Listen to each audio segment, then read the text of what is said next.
Now then, Douglas McMaster reporting for the Zero Waste Cooking School. Today we're exploring the realm of sustainability and revealing the pathway to zero waste.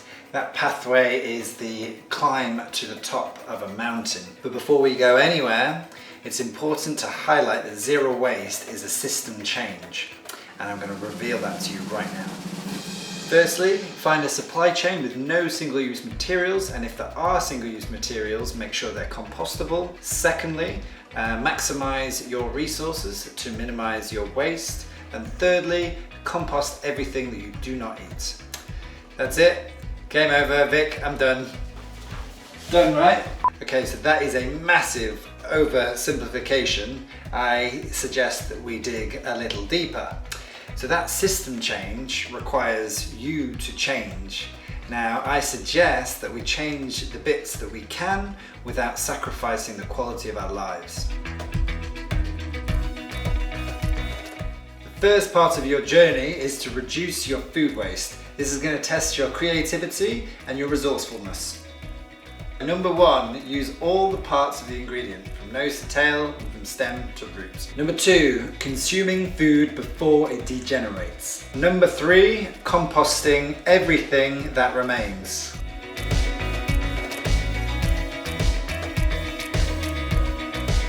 The second part of your journey is to eliminate what goes to landfill. Okay? This is going to challenge your commitment, your patience, and your sanity.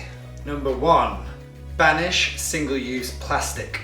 When you buy vegetables and fruit, make sure it's loose. Support companies that use plastic alternatives such as bioplastics and paper, and then champion reusable vessels. Champion. Will you help me banish single-use plastics, Batman? Number two, astute and pragmatic recycling. Now this of course varies depending on your whereabouts. Number three, omitting those non-recyclable materials from your life.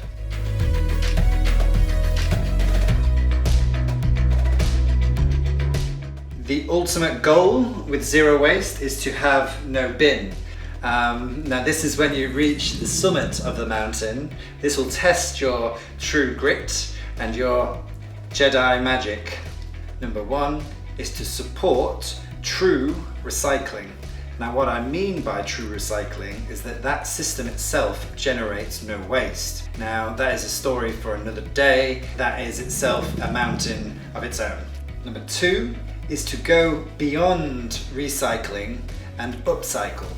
Some examples of upcycling with food would be to go to your greengrocer or your local farm and acquire surplus vegetables that would have otherwise gone to waste. Likewise with a cheesemonger, acquiring some whey or buttermilk. These things are byproducts and not used. Going to a butcher or a fishmonger, taking the bones that would have otherwise gone to waste to make delicious things that we need.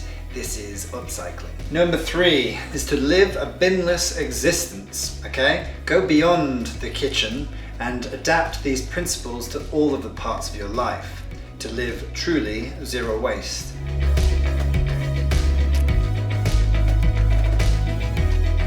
To explore the more philosophical realm of this subject, then please refer to the Zero Waste Blueprint. Is it floating? Yeah, it's going to be floating. Okay, yeah. cool. Within this journey, we're going to explore the more detailed nuances of this mountain in the videos to come. Yeah, so that is the end of this very adventurous transmission.